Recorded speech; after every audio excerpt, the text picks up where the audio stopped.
Well, hey, so just before we start, I just want to thank everyone for reviewing, subscribing, and following the pod over Christmas. We're currently on 270 reviews across Apple and Spotify globally. So thank you very much for doing that. We really do appreciate it. So in this pod, we're going to be chatting about the EFL and reviewing the Boro in 2021. This is the Boro Breakdown podcast, and this is our Matchday Chatter in a pod. Wants support. Curtis Fleming is there on the edge of the area. Fleming for Craig Hignett. Hit it, Higgy. Higgy hits the treble!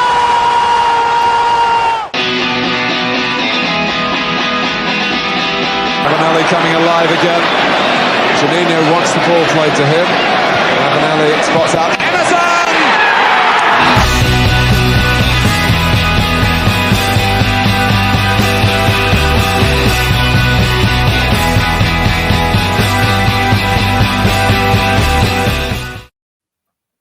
Hello and welcome to the Boro Breakdown podcast with Johnny, Dana and Tom. We are the Boro podcast that gives you all your Boro Matchday chatter in a podcast. And in this pod, we're going to talk about the EFL and we're going to chat and review Middlesbrough in 2021. We're going to give you our highs, our lows, our questionable moments, our podcast highlights and much, much more. But first, on Saturday, Middlesbrough's game against Sheffield United was postponed, with Boro having over 20 cases of COVID across staff and players. But it did take a while to get the decision made. Guys, I'm going to start off and chat about the EFL first. Tom, what are your thoughts on the EFL decision and why do you think it took so long for them to make the decision? Well, my thoughts are it was the right one in the end. No idea how it took them so long to get there. I think listening to Wilder's press conference, it did seem like they were just kind of trying to make an example out of this game. It seems like with the amount of cancellations and the amount of publicity that we're getting kind of like in the weeks before, it took this game to get to the point where they were just like, right, doesn't matter what happened, this is getting played, whether we have to play the under-23s or not. And then it took an additional COVID case on that day for them to realise that this is probably the wrong one they should be making an example of. So got there in the end, but I can see why everyone around the club was frustrated for it, because it was ridiculous that they got to that point. Yeah, what's your thoughts on it, Dana? Because like Tom said there, it just seemed to take a while. Tom said to make an example, of course, but it was really frustrating, wasn't it? Yeah, it was like that Drake meme of 19 COVID cases, 20. Oh yeah, we can let that be postponed. It was ridiculous and typically farcical, really, from the EFL. And disappointed it got postponed because I was looking forward to it. Obviously, Boro are in a really good period at the moment with their form. But to be fair, playing the second string against Sheffield United, the way that we play, I mean, that's it would have been an interesting game, but probably a bit of a daunting prospect seeing maybe Lewis Wing try to ragdoll himself across the pitch, pressing with his energy. It was, yeah. I'm kind of glad in the end that it got postponed.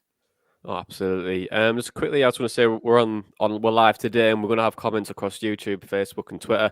Grant says, "Hey guys, Happy New Year." Zach says it was also on TV, the game as well against Sheffield United, so that could have obviously played a part as well. But in terms of COVID cases in general, because what implications could they have, Tom? Because it could be anything. Obviously with COVID, we know that footballers are having problems when they do come back and recover. Is there any implications that Middlesbrough might have over the coming weeks? Yeah, I suppose I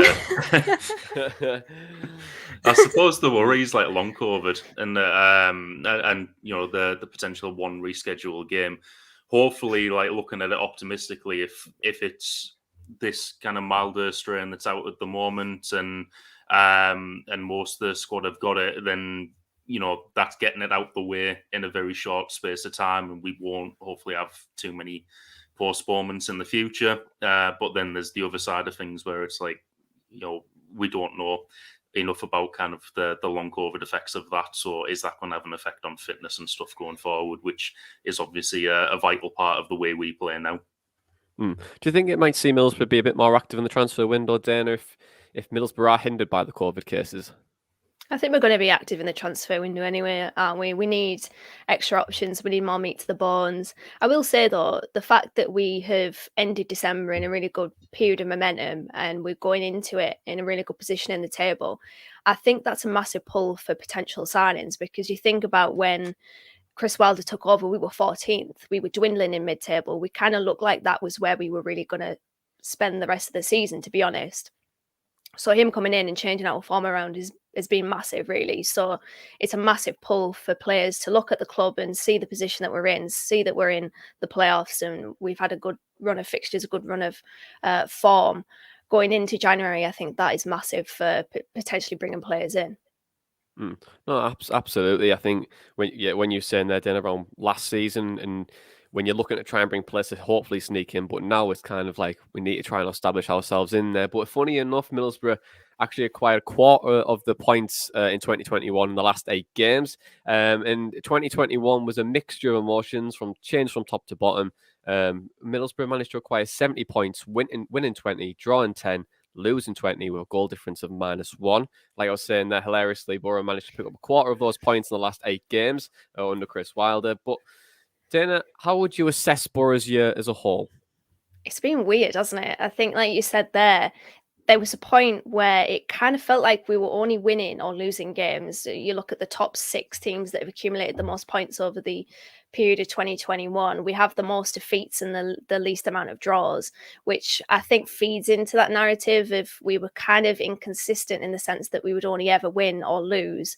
So it's been weird. And there was a point where we even tweeted about it, how Boro's form in 2021 wasn't particularly great. And then you look at us now and we've picked up, what was it, the fourth or fifth best amount of points. I mean, it's the Chris Wilder effect, really. So it's been strange. We have really flown through the year as being a Jekyll and Hyde team, and it feels like now we're getting some rhythm now. Well, we are, especially with the points that we've made. I can't believe the actual stat of just hitting 17 points in the last 8 games, but here we are. Tom, but how would you assess things? Because like Dan was saying, it's been a bit of an up and down year, isn't it? Yeah, I think that's the best way of saying it. It was kind of like a very mixed year. It was, looking right at the start last January. It's the raised expectations of who we brought in. Thought, all right, we're definitely making a push towards playoffs, and then it just went downhill. And then the start of this season, you got Warnock talking up promotion since March. We made some decent signings. The first game back at the Riverside was, something to be positive about, and so was Fulham, and then it goes downhill. And then you got Wilder coming in towards the end, and it hasn't went downhill towards the end of that year. So, we ended the year on a high. But it definitely seemed kind of a bit of a roller coaster one in terms of the hopes and expectations that we had with the team. Fair few disappointments in it, but things were only looking up by the end.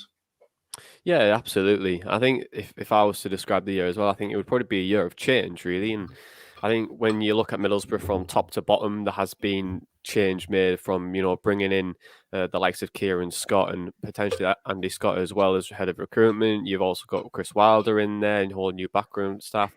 We're seeing changes across like physios and fitness people as well. And it seems like Middlesbrough are having a huge shake-up, and I feel like it's probably something that we've had to and what we needed for a while, really. I think that Middlesbrough were just going in a place where it was a vicious cycle of constant rebuilding, but 2, I think we were actually on the decline. And if we didn't make those changes, then we did. And hopefully 2022 could be a positive year and Middlesbrough could be in and around the playoff places and hopefully try and compete for promotion. But if we don't, it's not the end of the world.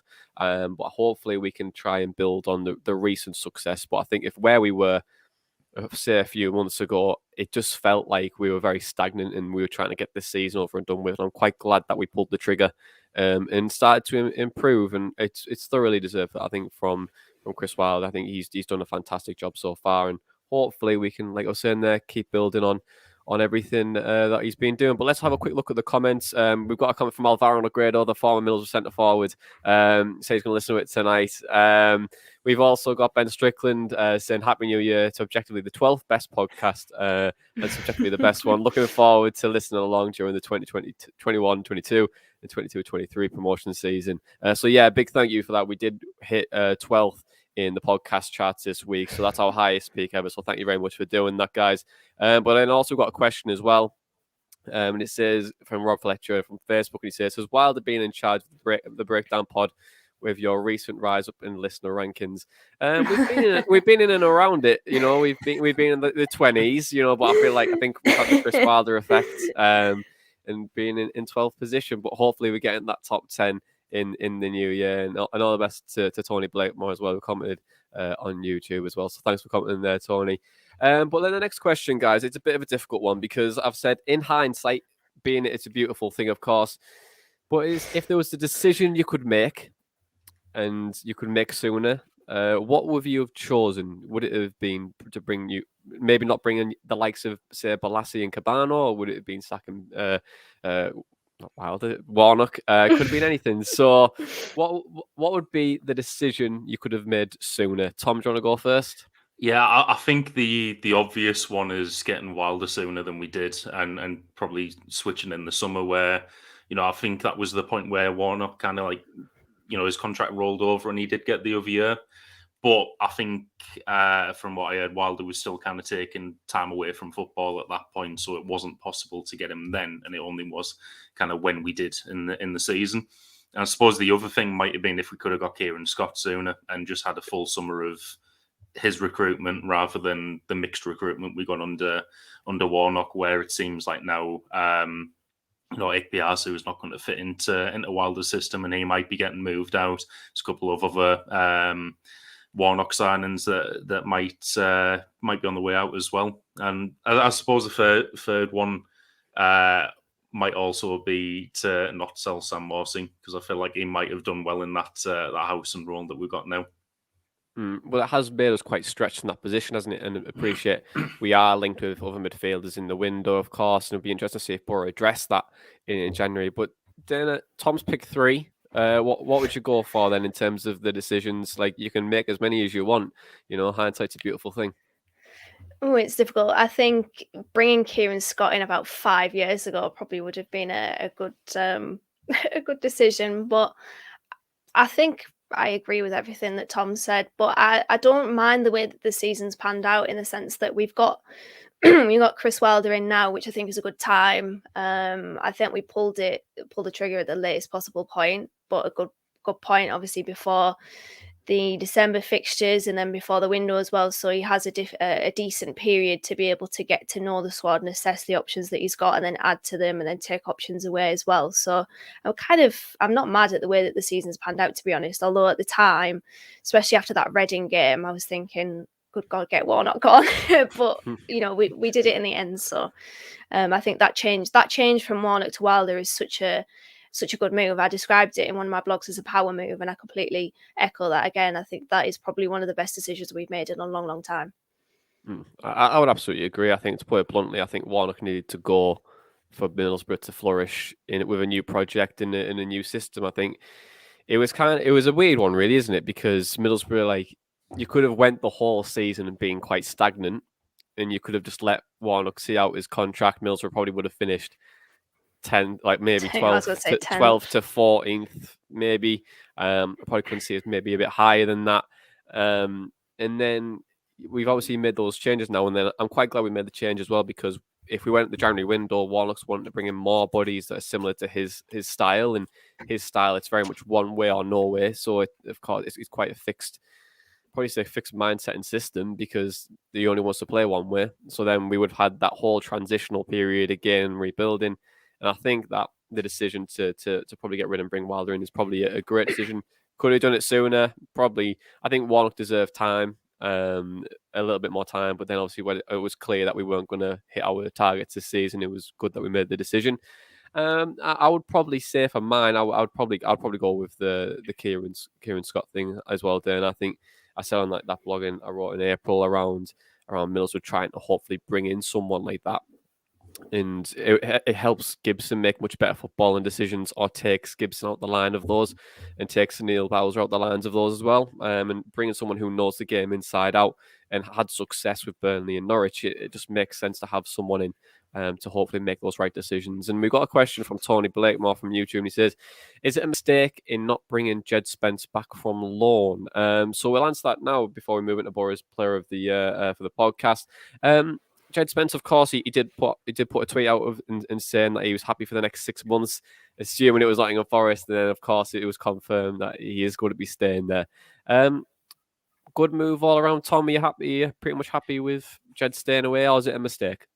No, I'm happy with that. It seems like he wanted to be at Forest, and his head wouldn't be there if he was brought back, especially to only be his competition for Jones, who I think's been a revelation in that role. I don't think Spencer's getting straight past him into the team. So I think development-wise and also adding to his value towards the end of the season, because I'm pretty sure I read on One Boro this morning, I think he's got 12 months in his contract left at the end of the season.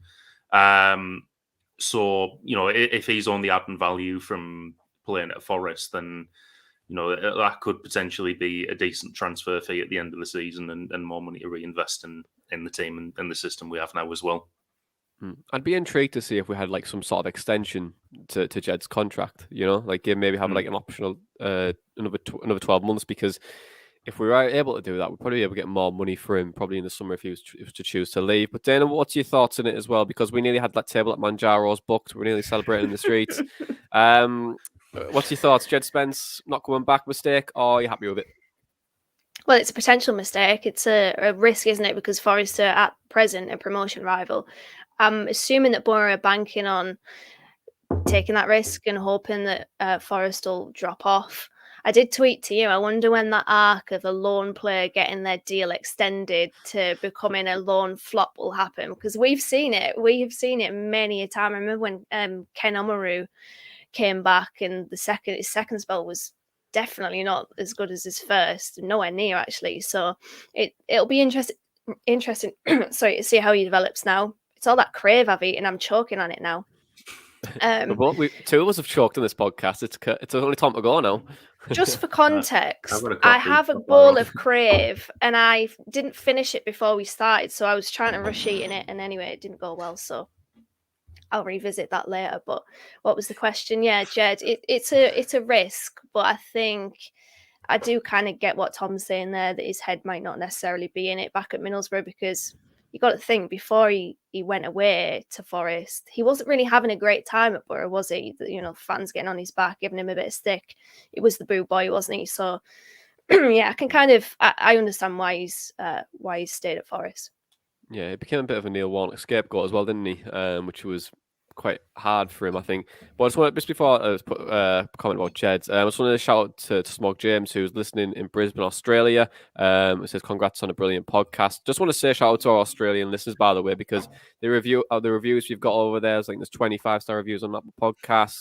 People, they're always reviewing us on Spotify as well. So really do appreciate everyone from Australia listening to the podcast. I can't believe we've actually travelled so far in that. So thank you very much for everyone on that front. But in terms of Jed, yeah, I think it's an interesting one.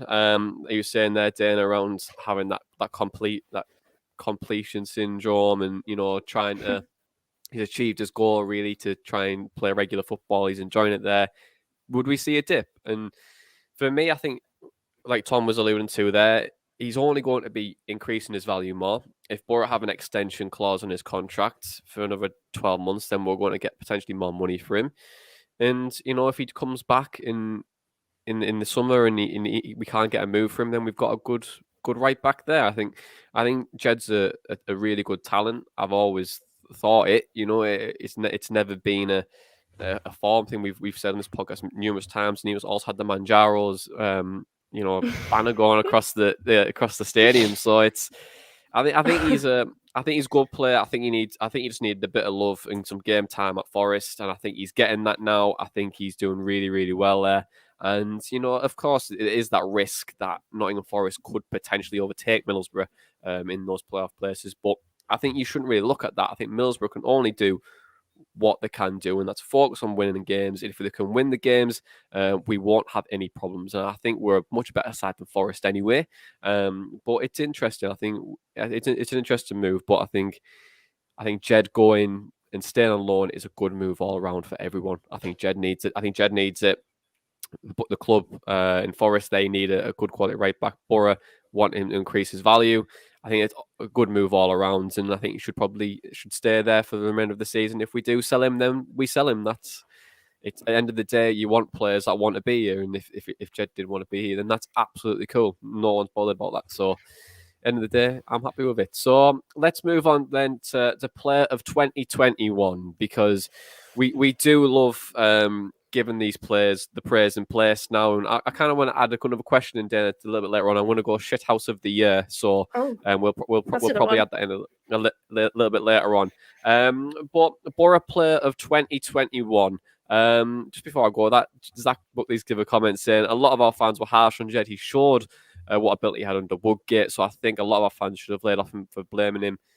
Again, like that's what we were saying there. Like it's more of a case of he does have talent. He has a lot of talent, and I think that it's just a case of managing that on and off the pitch, and then also giving him the time to make sure he feels loved away from it. So, Boro Player of the Year, Tom, who would you want to go for? Because there's a number of players, of course. Sammy Amiobi could take the hit, of course. You know, he's had a fantastic start to his work. So, who do you want to go for? No, it's got to be Saliki. I thought about this and I thought who's been kind of consistent over the entire year, like including the end of last season and the start of this season. I think I've got to give it to Paddy McNair. I think he's been asked to play a lot in different positions, and he's done consistently well in most of them. You know, we had plenty of good memories from him being that creative spark at times last year, being christened Paddy De Bruyne. And then I think in Wilder's system now, he's just fit into it perfectly. So I think I've got to go with him for Player of 2021. Oh, Johnny's on mute there. I was having technical issues. But yeah, Paddy McNair, like you were saying there, Tom, multiple positions, being most consistent player in the Boro side this season and in cross 2021. But Dana, who are you going to go for? Because are you going to go Paddy or are you going to go somewhere a little bit different? I don't know. It's not an immediate, like nobody immediately jumps out to me, because I remember saying on the season review pod that I thought Paddy McNair had a poor second half of 2021, as did a lot of the players. To be fair, we did dip, so it's difficult to have an outright Player of the Year because of Boro's kind of half form. We've been good towards the end, but before that we were just so inconsistent. So my sister's just said, I'm listening but no idea who you are talking about. So wait, that notification went off. But anyway, shout out to my sister who has no clue what we're talking about. But I think with Paddy McNair, did his form dip enough for me to not say that he was Player of the Year? Probably not. So I'd probably take the easy route and go Paddy McNair. 2 for Paddy McNair. See, I feel like he was deserving of it. I think the 2021, you'd probably say, if you look at Middlesbrough's team, who are the players that are dead certain to get him regardless? And you're looking at Paddy McNair, you're looking at Fry, you're looking at probably Tav, you're looking at now in this team, you're looking at Sparara as well. And you could probably chuck Howson in there as well. And I'm going to go with, and I didn't mention him there, but when he does play, I think he is so vital to us defensively. And I think that he's been excellent, but we still haven't seen the full-on best of him yet. Is this who I think it is? I'm going to go with Anthony Dijksteel as my Player of the Year. Funny enough, in my excitement at the Blackpool game, I did buy an Evelyn's flag, which I haven't opened yet. So there we have it. I am fully part of the Dijksteel fan club. Yeah, Anthony Ass Cheeks, as we once called him. Oh no! But it's I think Dijksteel has been fantastic. When he has played, and appreciate he's had a couple of injuries, but when we play that 3 and he's part of it, we're so balanced. You know, he's Mr. Reliable at the back. You know, I think he's just turned out to be a fantastic sign, and you could see it under Woodgate. Appreciate when Woodgate was manager, we had quite an expansive style, and it didn't really suit him as much, and you could kind of feel that he was a central player, but he was a makeshift right back. But when he's obviously came into that 3.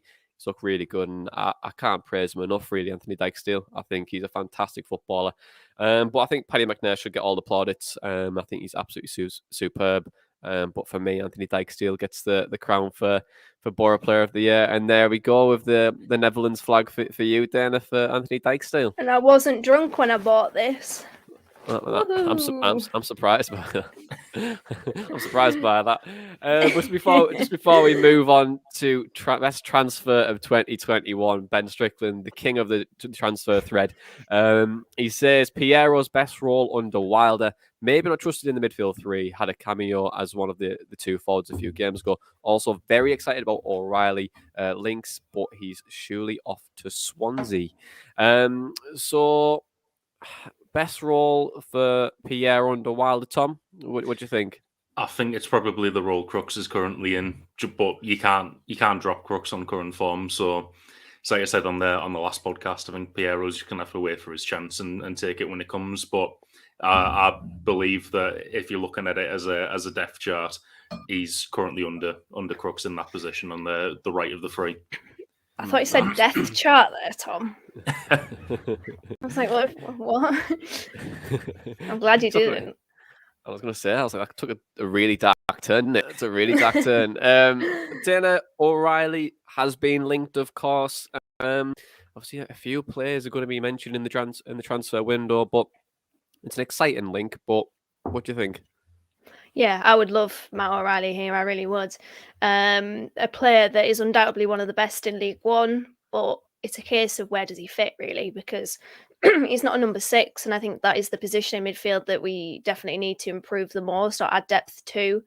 So I think with him, he's left-footed, isn't he? So he would be for Tav, but there is rumours that we are signing Riley McGree from... Well, he has been on loan at Birmingham, so he's left-footed as well. So, yeah, I can see him going to Swansea because of the Russell Martin factor. The way that they play definitely suits him as well. But, I mean, if we sign Matt O'Reilly, it would be a fantastic, fantastic deal. Oh, yeah, absolutely. Yeah, it's interesting to see how we're going to probably move in the transfer window because with Saliki going to the African Cup of Nations as well, we are light on midfielders. A left-footed midfielder would also make sense to give cover for Tav. And then also we've got like Piero then, and it's like, it would be interesting to see how we utilize Piero in the coming weeks and months, really. But for me, it's like you were saying there, Tom. I think when he gets his chance, he's going to have to take it because the competition for places is really heating up.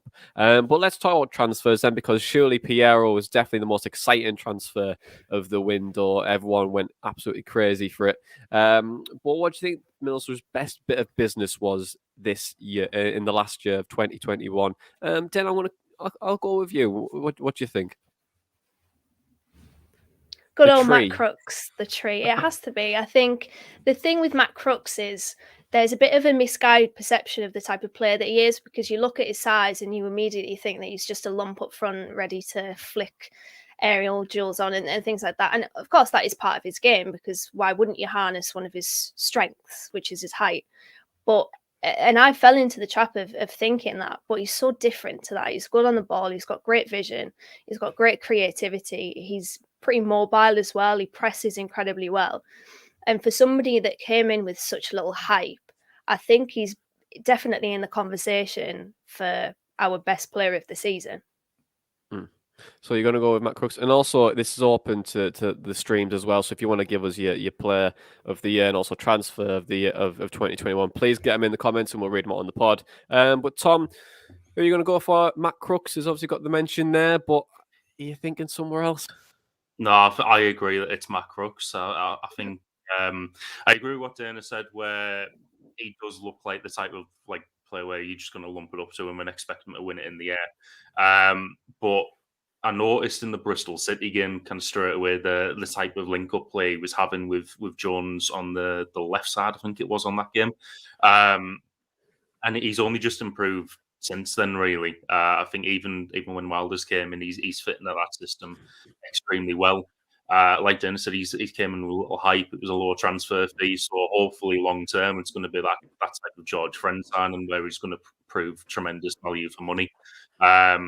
But yeah, I don't think there's kind of too many others that come close to how effective he's been there, really. So on the comments as well, Ben on Facebook has said that Crooks is his transfer of the year. Zach Buckley as well said Crooks is the best signing. Gamer 6666 says got to be Crooks, Bamba and Peltier get a little shout out, but it has to be Crooks. And of course, 2 free signings there for Peltier and Bamba. But of course, there is a number of players that you can mention as well. I thought Balassi was good when he did come. I thought Cabano was good. But of course, we just didn't seem to materialize anything. We just kind of fell away. Andres We had no strikers, did we? So. Exactly. Yeah, well, we didn't have any strikers. So we've got Andres Sparra, of course, who's came on loan. His movement is absolutely spectacular. He's starting to add to the goals now. And of course, if we trigger that 15 goals, he could become permanent. So I don't know how on earth we're going to adjust the chant for that. But we'll see how we'll see how that goes. But if anyone's got any suggestions, put them in the comments and we'll read it out. But I think it has to be Crooks, doesn't it? I think he's just been absolutely superb, really consistent, and I think that we've got a bit of a gem there. I think shout out to Neil Warnock and his team, and obviously the recruitment team as well that have managed to identify him and to bring him to the football club, because he's came in, hit the ground running, made us a better team. And of course, he has done well, but if you can bring in players that are even better than Crooks, then that's also like kind of the standards that you want, isn't it? So we've been interested to see what we do there. But in terms of best signing, it has to be Matt Crooks, doesn't it? It has to be the tree. But then the next one as well, and we're going to talk about game of the year. And appreciate we only won 13 games until I think it was 13 and 43 until Chris Wilder came in. So game of 2021, Tom, what do you want to go for? I think I've got to go for a recent one. I think I've got to go with Forest on Boxing Day. Just special game. That, like I said on the podcast after, it was the most complete performance under Wilder. Seeing the Riverside full pretty much full for that game, and the atmosphere that was there. I don't think anything else kind of really comes close to it. Possibly the Blackpool game, if you're going to go for like a top 2. I mean, that was a very different game though, just in terms of an entertainment factor. But like I said, in terms of a complete performance and everything about that day, it's got to be Forest on Boxing Day. So Forest on Boxing Day for you. Dana, what are you going to go for? Because I wouldn't say there's many, but there is definitely a few to shout out. Yeah, I'd have to say the Forest game as well. And the whole package of that game was just brilliant. And it was so good to come away from the stadium with such a positive and vibrant feeling after watching your football club put in that type of performance. And I agree with Tom, it was the most complete performance under Wilder, but also the most complete performance since that Brighton game under Aitor Karanka. It was literally a goal away from being exactly the same as that Brighton game, I think. And the atmosphere was unbelievable. Red Faction were fantastic. The whole South Stand was fantastic. The North Stand did their bit. I remember when Zinkernagel blazed that chance over the bar, everyone it was like celebrating a goal almost. It was just that moment of, I don't know, everyone was just taken over by the celebrations, and the South Stand was bouncing. You can hear it. There's a clip that was posted where you can hear it, and it's a shame they never showed it because the whole South Stand was on their feet, bouncing, jumping around. It was fantastic, and I really hope that we can get that Riverside back again. I know it's difficult sometimes for people to get to the stadium because there's so many people that listen to this podcast as well that just aren't in the area anymore because of work, and their careers have taken them away from Middlesbrough. But it'd be great to see an atmosphere like that and a full Riverside again. That was a very, very special day. That absolutely was. And in the Middlesbrough, obviously, it was a big result against promotion rivals as well. The 1-0 win over Bournemouth sticks out. You can also move into Bristol City as well, the first game of the season where fans are allowed back in. It's also a very sentimental moment as well. I think for me, it's a difficult one, really, because I wasn't at Forest, was I? I was in a warm studio with Dan Ragusa. So yeah, and it wasn't really as good. I think probably Bournemouth. I think Middlesbrough versus Bournemouth winning 1-0.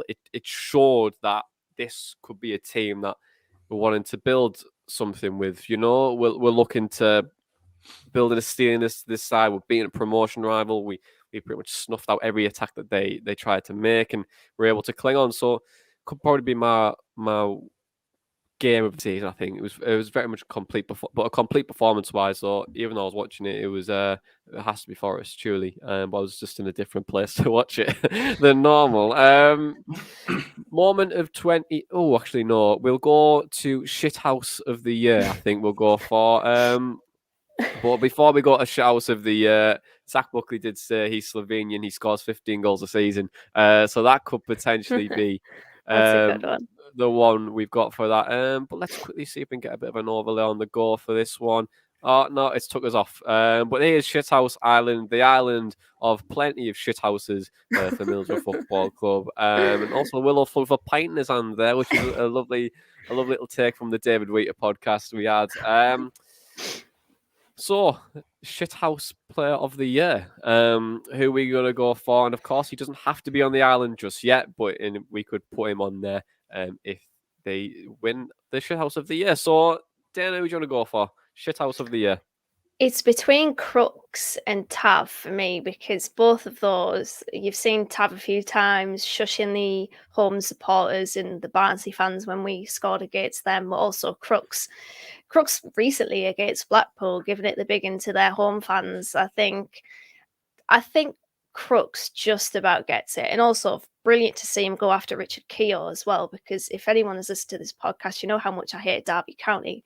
And Richard Keogh is Derby County. So it was great to see Matt Crooks just laugh in his face a little bit as he got wound up. So I'd probably say Crooksy. So Crooksy could be getting a notable one-way ticket to Shithouse Island. He's already on it, isn't he? Yeah, he is. Yeah, he is. Yeah, he's already on it. Could be the king of the camp for the week. So a game of 6666. It says Morsey, or 6666. I'll probably say that. And then Ben says Morsey could have been a Shithouse of the Year if he was still here. But Tom, who are you going to go for Shithouse of the Year? Same man was between Morsey and Crooks. Just loved seeing some of the stuff Morsey was doing like last season. Love a tactical foul like between him and Clayton when he was here. Like I just love seeing that in the game. But when Dana mentioned about Crooks laughing in Keogh's face, that reminded me of the Blackpool game, and it's just kind of pushed Crooks over the line for me. So I've got to go with Crooks as well.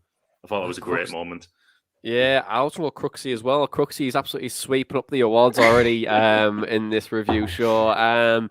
But we'll move on and we'll talk about Guest of the Year because this year we've had a number of guests on. We're currently trying to secure the first one for 2022. But who are we going to go for? Guest of the Year? Because we've had quite a few this year. Josh Walker, Sam Morsey, Dean Whitehead. Who are you going to go for? Tom, who do you think? I've went with Sam Morsey for that one because I just thought it was a great interview that we managed to get a current Boro player at the time as well. I think we've had some great guests over the last year.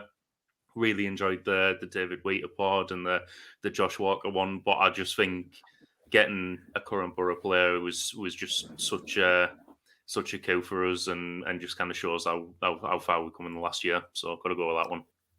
Okay, so Sam Morsey for you.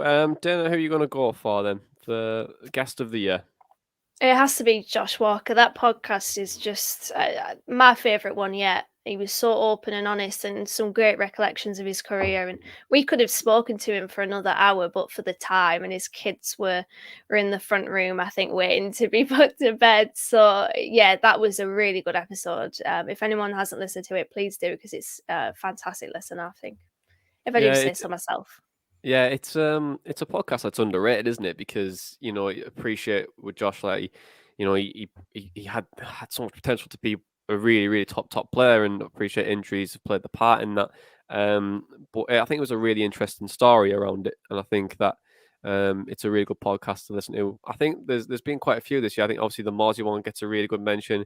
Having Big Davey Wheater on, that was a really good one. Having Craig Liddell on too, I think that was a good one to understand more of the academy side of things and understand Middlesbrough's values as a club. It's a difficult one. Dean Whitehead was really good too.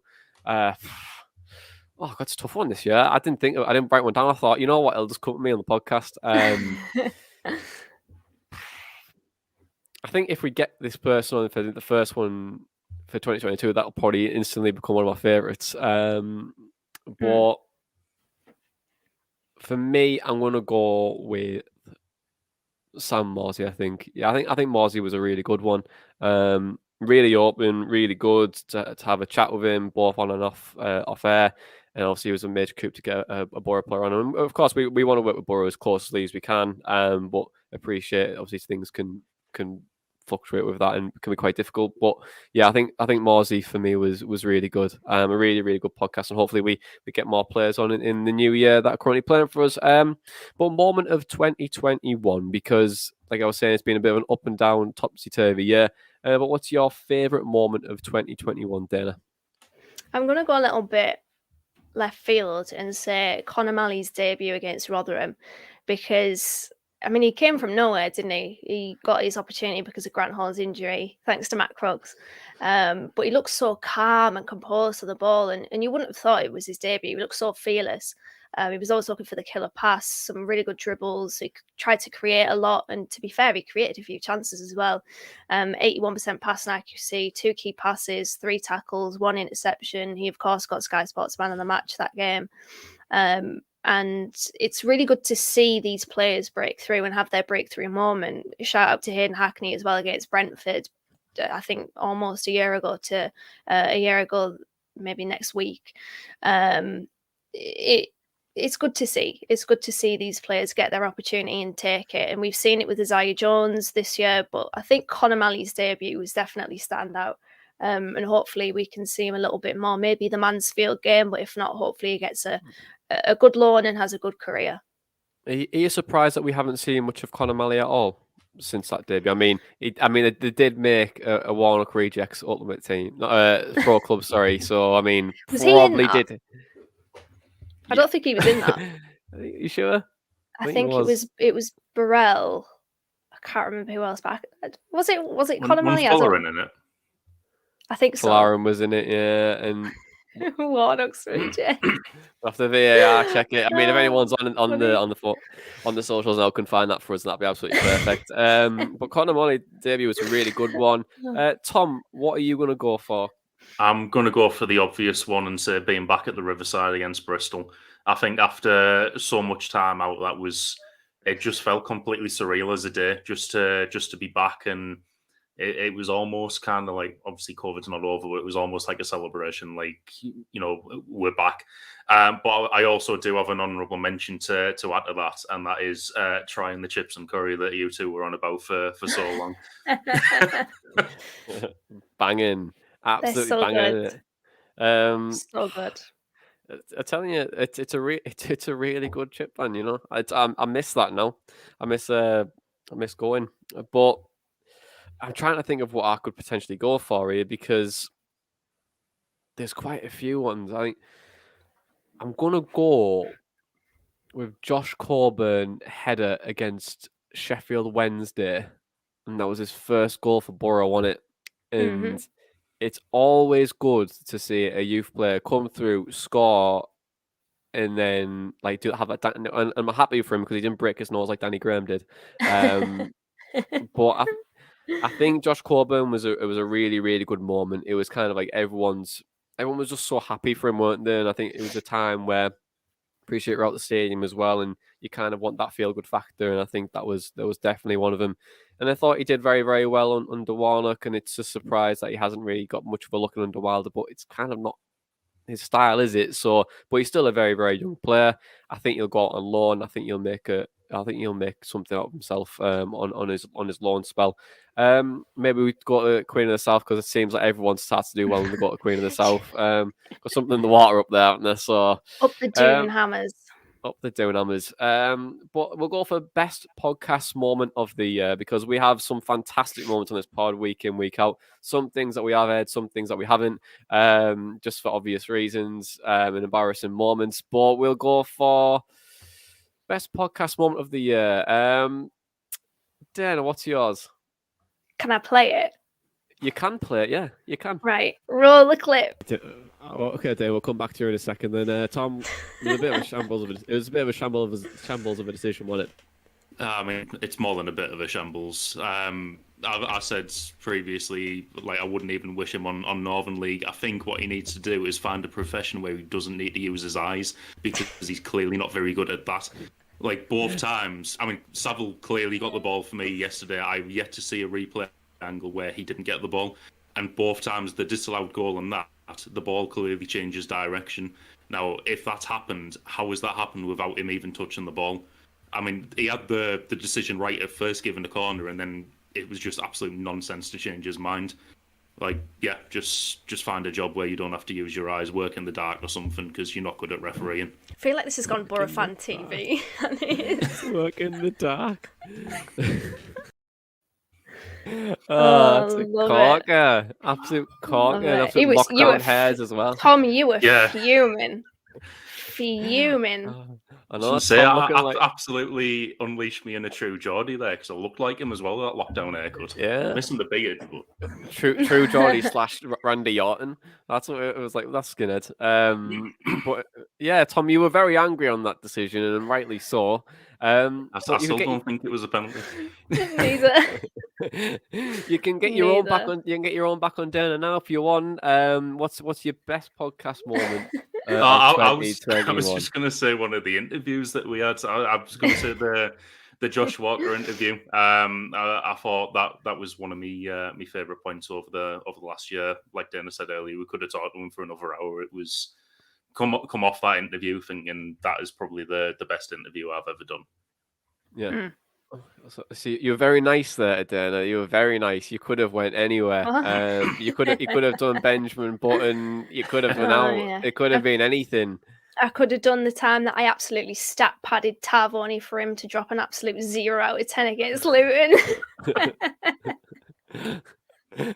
The Boro breakdown effect, that, isn't it? Once you bring a player up and you say how good he can potentially be, that's when you get absolutely hammered. And each other always putting like a shite performance since.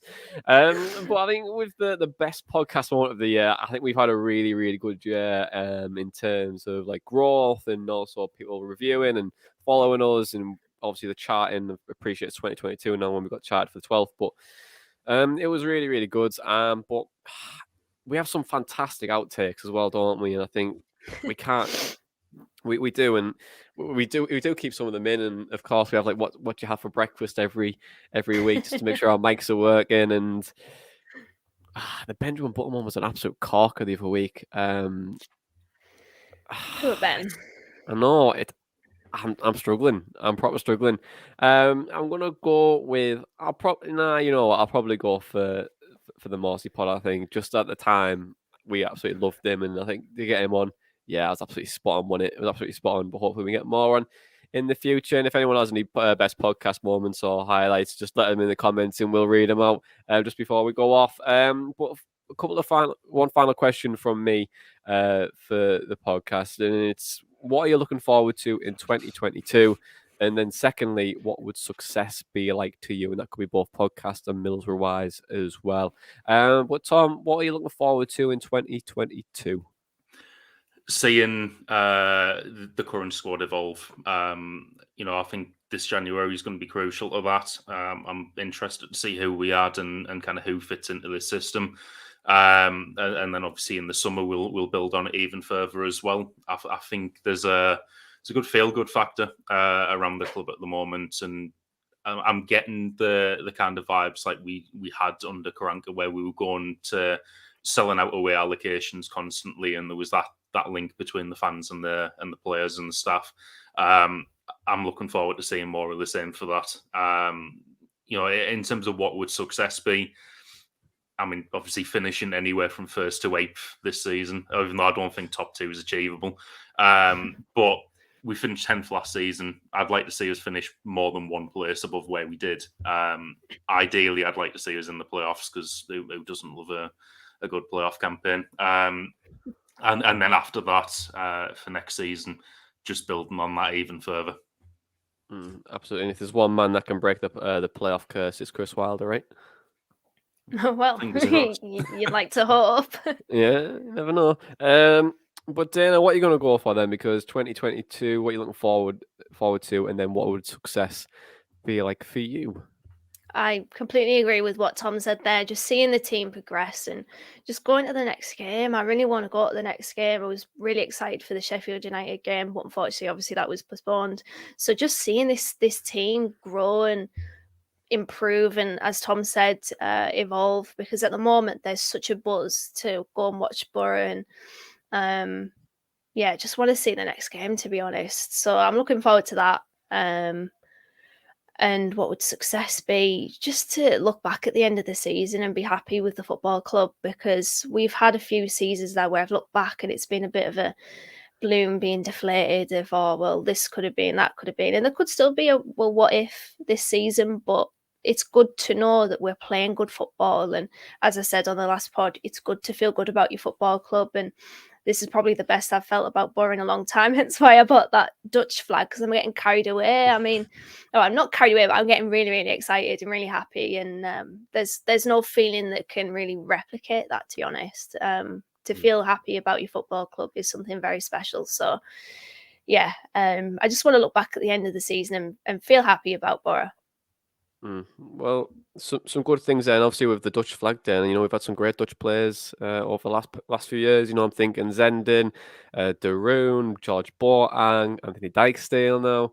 I feel like I'm missing one as well, but there's some the there's some- Dijksteels are taking over. You've got the Dingles in Emmerdale. You've got the Platts in Corrie. You've got the Dijksteels in Middlesbrough. and his brother is currently at Lawn and Whitby, right? Yeah, that's right. Exactly it. But for me, what I'm looking forward to in 2022, what would success be like for me? I think 2022, I agree with you both. I think having that feel good factor and building on what could potentially be a really successful season, and that's kind of what I'm looking forward to. The next 6 months could be could be potentially really special. But then also, if we don't do it, I'm not particularly that fussed anyway. I think if we go up this year, I think it's because of a really poor championship rather than having the squad ready for it. But I think in terms of success, I put in like that piece I wrote like the other day, and I was saying that Middlesbrough's success could come in 3 years' time, where it really starts bearing its fruits, where you start having players come through the system. You have our recruitment strategy in a much better place than what it previously was. All the foundations are built, and that's where you'll probably see Middlesbrough really hot and hopefully, come together and have some really successful years in the future. But for me, what's success look like? Like I was saying, like you guys have said, just keep building. The fans are fully bought in now. We're in the right direction in terms of a project build. It's going to have its highs and lows, but overall, I think this could potentially be an exciting period for Boro if we allow it to be especially as fans. But that's it, guys. The review is done. Thank you very much for joining me as always, and thank you to everyone who's watched us on the live stream as well. And this podcast is available, of course, in the podcast apps later this afternoon if you want to listen back to it. And also thank you to everyone who's listened, engaged, reviewed the pod over the last 12 months. Like I said at the start, we're in 12th position in the chart this week for football podcasts in Great Britain. So thank you very much for that. And then also thank you for everyone for giving us reviews. We're in 260 reviews now, which is absolutely mental. But this has been the Boro Breakdown podcast, and that was all your match day chatter in a pod. Up the Boro Breakdown.